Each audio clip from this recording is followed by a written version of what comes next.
Rasa persaudaraan antara Malaysia dan Indonesia kembali terjalin erat melalui aksi kemanusiaan yang ditunjukkan oleh Pertubuhan Himpunan Lepasan Institusi Pendidikan Malaysia Haluan. Organisasi sosial dari negara jiran tersebut hadir memberikan kasih sayang dan kepedulian kepada warga Aceh yang terdampak bencana banjir dan longsor.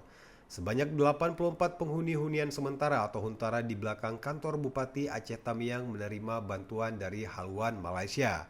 Bantuan diserahkan langsung oleh Ketua Yayasan Ubudiah bersama para wakil ketua yang dipimpin oleh Roni Rohendi dalam rangka kunjungan sosial ke wilayah tersebut.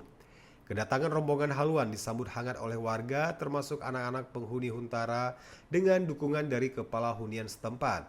Dalam kegiatan itu, Haluan menyerahkan beragam paket bantuan antara lain perlengkapan ibadah untuk menyambut bulan suci Ramadan dan Hari Raya Idul Fitri, serta bahan kebutuhan pokok bagi warga terdampak banjir. Aksi kemanusiaan ini menjadi bukti nyata kuatnya ikatan persaudaraan antara Malaysia dan Indonesia, terutama antara masyarakat Malaysia dan warga Aceh, di mana dalam semangat saling peduli dan berbagi terlebih di bulan penuh berkah ini.